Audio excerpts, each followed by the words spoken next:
پچھلی ویڈیو میں ہم نے نبی کریم صلی اللہ علیہ وسلم کے نسب اطہر کے بارے میں جانا، اور ہم وہیں سے آگے کنٹینیو کرتے ہیں۔ حضرت عبدالمطلب کا ہم واقعہ پڑھ رہے تھے، حضرت عبدالمطلب کے بارے میں ہم جان رہے تھے، اور حضرت عبدالمطلب کی زندگی میں ان کے ساتھ دو واقعات بہت مشہور ہیں۔ ایک واقعہ ہے زمزم کی دوبارہ سے کھدائی والا، اور دوسرا واقعہ جو ہے وہ اصحاب فیل والا۔ حضرت اسماعیل اور ماں ہاجرہ علیہ السلام جب زمزم کا کنواں جو ہے نکل آیا، اور اس کے بعد حضرت اسماعیل علیہ السلام کی وفات کے بعد بھی ان کے قبیلے جو ہیں، ان کے بچے جو ہیں، ان کے ہر بیٹے کا اپنا اپنا قبیلہ بن گیا، اور بنو جرہم جو تھا وہاں پر آباد تھا پہلے سے، جس نے 2000 سال حکومت کی تھی۔ اس کی بدعنوانیاں جب بہت زیادہ بڑھ گئیں تو کچھ عرصہ بعد وہاں پر ایک اور قبیلہ آ کر آباد ہو گیا۔ اس قبیلے کا نام بنو خزاعہ تھا، اور اس نے 300 سال حکومت کی۔ اب ان دونوں قبیلوں نے مل کر بنو جرہم کو مکہ سے بھگا دیا، بنو اسماعیل جو تھے اور بنو خزاعہ نے، تاکہ بنو جرہم جو ہے وہ جو لوگوں کے ساتھ بدعنوانیاں کرتے ہیں، حاجیوں کو تنگ کرنا، ان کو جو ہے یہاں سے مکہ سے بھگا دیا جائے۔ بنو جرہم مکہ سے تو نکلے ہی نکلے، لیکن جاتے جاتے انہوں نے کیا کیا، خانہ کعبہ کے اندر کی چیزیں کچھ نشانیاں تھیں، اور حجر اسود یہ زمزم کے اندر ڈالا، اور کنویں کو اوپر سے برابر کر کے چلے گئے، اور جیسے بالکل زمین ہموار کر کے چلے گئے، اور کسی پھر آل اسماعیل میں سے بھی کسی کا بھی زمزم کے کنویں کی طرف دھیان نہیں گیا۔ اور بنو خزاعہ نے 300 سال حکومت کی، اور اس کے بعد کرتے کرتے حضرت عبدالمطلب کا وقت آ گیا۔ سرداری جو ہے وہ حضرت عبدالمطلب کے قبضے میں آئی، اور اللہ تعالیٰ کا پھر ارادہ فرمایا اللہ تعالیٰ نے کہ چاہے زمزم جو ایک عرصے سے بند پڑا ہوا ہے اس کو دوبارہ سے کھول دیا جائے، اس کا جو ہے دوبارہ ظاہر کیا جائے۔ تو حضرت عبدالمطلب کو خواب کے ذریعے جو ہے دکھائی گئی وہ جگہ، کہ اس جگہ کو کھودنے کا حکم دیا گیا، اور جگہ کے نشانات بھی دکھائے گئے، علامات بتائی گئیں کہ اس جگہ کو کھودیے۔ حضرت عبدالمطلب کہتے ہیں کہ میں حتیم میں سو رہا تھا کہ ایک آنے والا میرے پاس آیا اور مجھ سے کہا کہ احفر برا، کہ برا کو کھودو۔ میں نے دریافت کیا کہ برا کیا ہے، تو کہتے وہ شخص چلا گیا۔ کہتے اگلے روز پھر اسی جگہ سو رہا تھا کہ وہ خواب میں دوبارہ وہ شخص آیا اور آ کے مجھے کہہ رہا ہے کہ مجنونہ کو کھودو۔ تو میں نے دریافت کیا کہ مجنونہ کیا ہے، کہتے وہ شخص پھر چلا گیا۔ تیسرے روز پھر اسی طرح خواب میں دیکھا کہ وہ شخص کہہ رہا ہے کہ طیبہ کو کھودو۔ تو کہتے میں نے تیسری بار پھر اس سے پوچھا کہ طیبہ کیا ہے، تو کہتے وہ شخص چلا گیا، اور چوتھے روز پھر اس نے آ کر خواب میں جو ہے یہ کہا کہ زمزم کو کھودو۔ تو کہتے ہیں کہ میں نے اس سے پوچھا کہ زمزم کیا ہے، تو پھر اس نے بتایا کہ وہ پانی کا ایک کنواں ہے جس کا پانی نہ کبھی ٹوٹتا ہے اور نہ کبھی کم ہوتا ہے، اور یہ پانی جو ہے بے شمار حجاج کو سراب کرتا ہے۔ اور پھر اس طرح سے نشانیاں اور علامتیں بتائی گئی حضرت عبدالمطلب کو، اور انہوں نے پھر ارادہ فرمایا کہ خواب دکھایا گیا تو اس خواب کو پورا کرنے کا ارادہ کروں۔ تو انہوں نے اپنے جو قبیلے کے لوگ تھے ان کے ساتھ مشورہ کیا، تو کسی نے بھی ان کی بات نہ مانی، اور کسی نے بھی ان کا ساتھ نہ دیا۔ تو حضرت عبدالمطلب نے پھر کسی کی مخالفت کی کوئی پرواہ نہ کی، اور خود ہی جو ہے کدال اور پھاوڑا لے کر کھڑے ہوئے، اور اپنے بیٹے، اس وقت حضرت عبدالمطلب کا ایک ہی بیٹا تھا، حارث نام تھا اس کا، اور حارث جو ان کا بیٹا تھا اس کے ساتھ دونوں نے کھودنا شروع کر دیا۔ عبدالمطلب کھودتے جا رہے تھے، اور حارث جو ہے وہ مٹی اٹھا اٹھا کر باہر پھینکتے جا رہے تھے، اور 3 دن کے بعد پانی کی ایک من ظاہر ہوئی، تو حضرت عبدالمطلب نے پانی دیکھ کر جو ہے خوشی سے اللہ اکبر کا نعرہ لگایا۔ پھر عبدالمطلب نے یہ کہا کہ یہی اسماعیل علیہ السلام کا کنواں ہے، اور اس کے بعد پھر عبدالمطلب نے وہاں پر چھوٹے چھوٹے سے حوض تیار کیے، جس سے آب زمزم بھر بھر کر لوگوں کو جو حاجی تھے ان کو پانی پلایا کرتے تھے۔ اور کچھ حاسد جو تھے جو پہلے تو ساتھ نہیں دے رہے تھے کھودنے میں، اور مخالفت کر رہے تھے، اور جب انہوں نے دیکھا کہ پانی وہیں سے انہی علامات والی جگہ سے نکل آیا، تو ان حاسدوں نے کیا کیا، وہ رات کو آتے اور وہ جو حوض بناتے تھے عبدالمطلب ان کو خراب کر کے چلے جاتے، جیسے بیچ میں نہا کر چلے جانا، یا اس طرح سے وہ حوض خراب کر دیتے تھے۔ تو عبدالمطلب جو ہے صبح اٹھتے ان کو درست کرتے، جیسے ہی دیکھتے کہ حوض خراب ہے تو ان کو دوبارہ سے ٹھیک کرتے، اور پھر انہوں نے گھبرا کر اللہ تعالیٰ سے جو ہے اس بارے میں دعا مانگی، اور اس وقت ان کو خواب میں بتایا گیا کہ آپ جو ہے نا یہ دعا مانگیں۔ اب وہ دعا کیا تھی کہ اے اللہ، میں اس زمزم سے لوگوں کو غسل کرنے کی اجازت نہیں دیتا، صرف پینے کی اجازت ہے۔ اب جیسے ہی عبدالمطلب نے یہ دعا کی، تو اس کے بعد عبدالمطلب نے صبح اٹھتے ہی جو ہے اعلان کر دیا، اور انہوں نے کہا کہ اب جس نے بھی حوض کو خراب کرنے کا ارادہ کیا وہ ضرور کسی نہ کسی بیماری میں مبتلا ہو جائے گا۔ تو پھر یہی ہوا کہ جس نے بھی پھر حوض رات کو خراب کرنے کی کوشش کی، صبح وہ اٹھا تو کسی نہ کسی بیماری میں وہ ضرور مبتلا ہو چکا تھا۔ تو اس طرح سے بھی جب متعدد واقعات ہوتے رہے، 2-4 واقعات اس طرح کے ہوئے، تو پھر انہوں نے حاسدوں نے حوض خراب کرنا چھوڑ دیے۔ جب حضرت عبد المطلب جو ہیں وہ کنواں کھود رہے تھے اپنے بیٹے حارث کے ساتھ مل کر، تو اس وقت چونکہ ابھی صرف ایک ہی بیٹا تھا، تو انہوں نے دعا کی، انہوں نے ایک نظر مانی کہ اگر اللہ تعالیٰ مجھے 10 بیٹے عطا فرمائے تو جو بڑے ہو کر جو ہے بڑے بھی ہو جائیں، جوان بھی ہو جائیں اور میرے دست بازو بنے،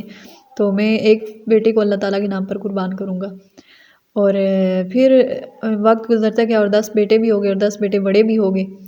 تو ایک رات کہتے ہیں حضرت عبد المطلب خواب دیکھتے ہیں، خانہ کعبہ میں سو رہے ہیں، اور وہاں پہ انہوں نے خواب میں دیکھا کہ ایک شخص یہ کہہ رہا ہے کہ اے عبد المطلب اس نظر کو پورا کیجئے جو آپ نے اس گھر کے مالک کے لیے مانی تھی۔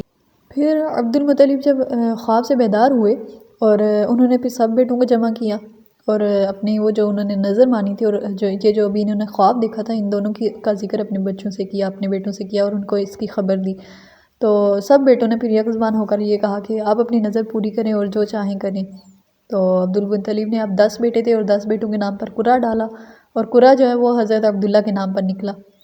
اور حضرت عبداللہ جو تھے یہ تمام بیٹوں میں حضرت عبد المطلب کو سب سے زیادہ عزیز تھے، سب سے زیادہ محبوب رکھتے تھے ان کو۔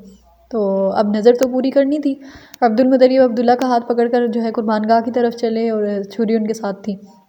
حضرت عبداللہ کی جو بہنیں تھیں وہ یہ دیکھ کر رونے لگی، اور ان میں سے ایک بہن نے کہا کہ اے باپ، آپ 10 اونٹوں اور عبداللہ کے نام جو ہے قرعہ ڈال کر دیکھیے ان دونوں کے درمیان۔ یعنی کہ اس وقت جو ایک انسان کے خون بہا کی قیمت تھی یا دیت جسے کہتے ہیں، وہ 10 اونٹ تھی۔ تو جب یہ رائے بہنوں نے دی، بہنوں میں سے کسی نے دی، تو حضرت عبد المطلب نے یہی کیا کہ قرعہ جو ہے 10 اونٹوں کے نام اور حضرت عبداللہ کے نام ڈالا، لیکن اتفاق دیکھیے کہ حضرت عبداللہ کے نام پر ہی قرعہ نکلا۔ پھر کسی نے کہا کہ اگلی بار آپ ڈالیں تو 10 اونٹ جو ہیں وہ بڑھا کر ڈالیں، یعنی کہ پچھلی بار 10 اونٹ اور حضرت عبداللہ کے درمیان ڈالا تھا، تو اب آپ جو ہے 20 اونٹ اور حضرت عبداللہ کے نام پر ڈالیں، اور اس طرح اگر جب تک عبداللہ کے نام پر قرعہ نہیں نکلتا آپ جو ہے 10 اونٹ بڑھاتے جائیں، اور اس طرح سے اگلی بار 20 اور پھر 30 پھر 40 اور اس طرح کرتے کرتے 100 اونٹوں اور حضرت عبداللہ کے نام پر قرعہ ڈالا گیا۔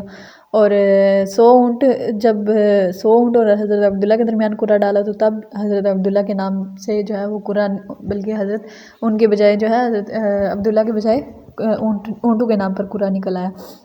اور پھر یہ دیکھتے ہی تمام حاضرین نے اور حضرت عبد المطلب نے اللہ اکبر کا نعرہ لگایا،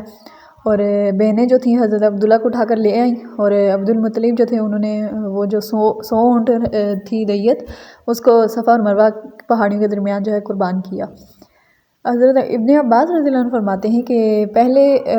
جو دیت کی مقدار تھی وہ 10 اونٹ تھی، اور سب سے پہلے حضرت عبد المطلب نے قریش اور تمام عرب میں یہ سنت جاری کی کہ ایک آدمی کی دیت جو ہے وہ 100 اونٹ ہیں، اور پھر نبی کریم صلی اللہ علیہ وسلم نے بھی اس کو برقرار رکھا، اسی سنت کو برقرار رکھا، اور نبی کریم صلی اللہ علیہ وسلم اسی واقعے کی وجہ سے ابن الذبیحین کہلاتے تھے، 2 ذبیح کے فرزند، کیونکہ حضرت عبداللہ جو ہیں یہ بھی حضرت اسماعیل علیہ السلام کی طرح قربان گاہ سے واپس ہیں اور ان کی قربانی نہیں ہوئی، تو یہ اس طرح سے اللہ تعالیٰ نے ان کو بچایا۔ تو یہ 2 ذبیح کے فرزند نبی کریم صلی اللہ علیہ وسلم کہلاتے تھے، یعنی کہ ایک ذبیح کون تھے؟ حضرت اسماعیل علیہ السلام، اور دوسرے تھے حضرت عبداللہ۔ اور ایک بار حضرت امیر معاویہ رضی اللہ عنہ فرماتے ہیں کہ ہم ایک بار نبی کریم صلی اللہ علیہ وسلم کی خدمت میں بیٹھے ہوئے تھے کہ ایک اعرابی آیا، اور آپ صلی اللہ علیہ وسلم کو ان لفظوں سے مخاطب کیا، یا ابن الذبیحین، یعنی کہ 2 ذبیح کے فرزند۔ تو آپ صلی اللہ علیہ وسلم نے تبسم فرمایا، اور حضرت معاویہ جب اس حدیث کی روایت سے فارغ ہوئے تو اس میں وہ جو وہاں کے لوگ بیٹھے ہوئے تھے ان میں سے کسی نے دریافت کیا کہ یہ ابن الذبیحین کہا ہے، تو 2 ذبیح کون ہیں؟ ایک تو حضرت اسماعیل علیہ السلام ہے، تو دوسرے کون ہیں؟ تو تب حضرت معاویہ جو تھے انہوں نے یہ حضرت عبداللہ والا واقعہ بیان کیا کہ یہ واقعہ ہوا تھا، اس کی وجہ سے حضرت عبداللہ جو وہ ذبیح کہلاتے ہیں، ان کو بھی ذبیح کا لقب ملا، اور نبی کریم صلی اللہ علیہ وسلم اس وجہ سے ابن الذبیحین کہلاتے ہیں۔ عبد المطلب نظر کو پورا کرنے کی تاکید فرماتے تھے، اور محرم جو جیسے محرم رشتے ہوتے ہیں ان سے نکاح کرنے کو منع کرتے تھے، شراب اور زنا سے، لڑکیوں کو زندہ درگور کرنے سے، بیت اللہ کا برہنہ طواف کرنے سے، ان چیزوں سے لوگوں کو روکتے تھے، اور چوروں کا ہاتھ کاٹنے کا حکم دیتے تھے، اور یہی تمام امور جو ہیں اللہ تعالیٰ نے قرآن و حدیث میں ان کی تصدیق کی ہے، یعنی کہ ان کی تاکید میں اللہ تعالیٰ نے آیات اتاری ہیں، یعنی کہ جتنے بھی احکامات ہیں وہ انہی سے متعلق ہیں کہ اللہ تعالیٰ نے شراب کو بھی حرام کیا، زنا کو حرام کیا، لڑکیوں کو زندہ اندر گور کرنے سے منع کیا، اور بیت اللہ کا برہنہ طواف کرنے سے نبی کریم صلی اللہ علیہ وسلم نے روکا، اور اللہ تعالیٰ نے روکا۔ یہ تمام حرمت جو ہے اللہ تعالیٰ نے بیان فرمائی ہے۔ حضرت عبداللہ جو ہیں یہ نبی کریم صلی اللہ علیہ وسلم کے والد ماجد کا نام ہے، اور یہ وہ نام ہے عبداللہ جو اللہ تعالیٰ کے نزدیک سب سے زیادہ محبوب ہے۔ حدیث میں ہے کہ اللہ تعالیٰ کے نزدیک سب سے زیادہ جو محبوب نام ہیں وہ دو ہیں، ایک عبداللہ اور دوسرا عبد الرحمن۔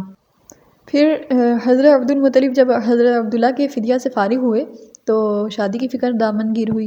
اور قبیلہ بنی زہرہ سے جو ہے وہب بن عبد مناف کی صاحبزادی جن کا نام آمنہ تھا،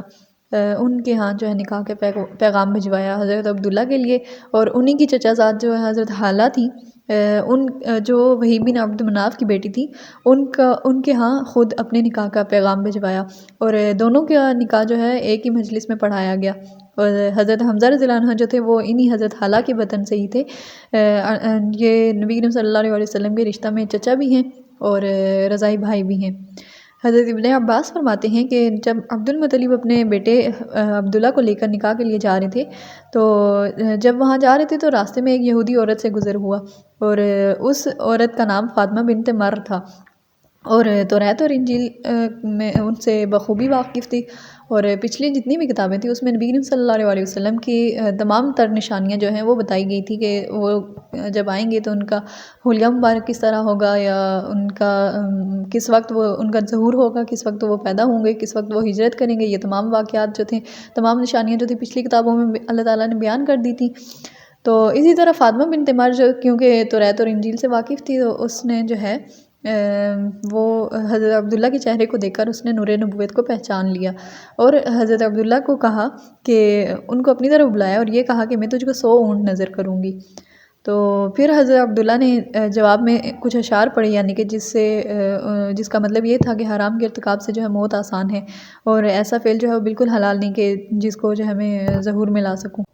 حضرت عبداللہ پھر آگے چلے گئے اور حضرت آمنہ سے نکاح ہوا، اور نکاح کر کے کچھ دن بعد جب واپسی ہو رہی تھی تو واپسی پر اسی راستے سے آئے اور اسی عورت پر سے پھر گزر ہوا، اور پھر اس نے پوچھا کہ اے عبداللہ تم یہاں سے جانے کے بعد کہاں رہے؟ تو حضرت عبداللہ نے کہا کہ میں نے اس عرصے میں وہب بن عبد مناف کی بیٹی سے نکاح کیا، اور نکاح کے بعد 3 روز وہیں پر قیام کیا۔ تو وہ جو یہودی عورت تھی اس نے سن کر یہ کہا کہ میں واللہ میں کوئی بدکار عورت نہیں ہوں، میں تو تمہارے چہرے پہ جو نور نبوت تھا اس کو پہچان کر میں نے یہ چاہا کہ یہ نور جو ہے میری طرف منتقل ہو جائے، لیکن اللہ نے اسے جہاں چاہا وہیں پر اس نور کو منتقل کر دیا۔ حضرت عبداللہ جو ہیں ایک بار تجارت کی غرض سے قافلے کے ساتھ جو ہے شام تشریف لے گئے، اور راستے میں وہ بیمار ہو گئے تو بیماری کی وجہ سے مدینہ میں ہی ٹھہر گئے اپنے نانیال میں، اور نانیال ان کا جو قبیلہ تھا نانیال کا وہ بنی نجار تھا، وہیں پر رہ گئے۔ تو قافلہ جب واپس مکہ آ گیا تجارت کے بعد تو عبد المطلب نے دریافت کیا کہ عبداللہ کہاں رہ گئے؟ تو قافلے والوں نے کہا کہ بیماری کی وجہ سے وہ مدینہ منورہ میں ٹھہر گئے تھے۔ تو پھر جو ہے عبد المطلب نے فوراً اپنے بیٹے جو حارث تھے، سب سے بڑا بیٹا جو ان کا حارث تھا، ان کو بھیجا کہ مدینہ پہنچ کر معلوم کرو۔ تو جب وہاں پر پہنچے وہ حارث تو ان کو معلوم ہوا کہ عبداللہ کا انتقال ہو چکا ہے، اور 1 ماہ بیمار رہے، اور انتقال کے بعد مدینہ منورہ میں ہی نابغہ کے مکان میں مدفون ہوئے۔ حارث نے جب واپس آ کر حضرت عبد المطلب کو اور تمام اقارب کو جو ہے اس کی حادثے کی اطلاع دی تو اس سے سب کو سخت صدمہ اور سخت ملال ہوا، اور نبی کریم صلی اللہ علیہ وسلم ابھی تک جو ہے بطن مادر میں ہی تھے، اور ابھی ان کی پیدائش نہیں ہوئی تھی، اور حضرت عبداللہ کا جو انتقال ہے وہ تقریباً 25 سال کی عمر میں، یا 30 سال، یا 28 یا 18، اس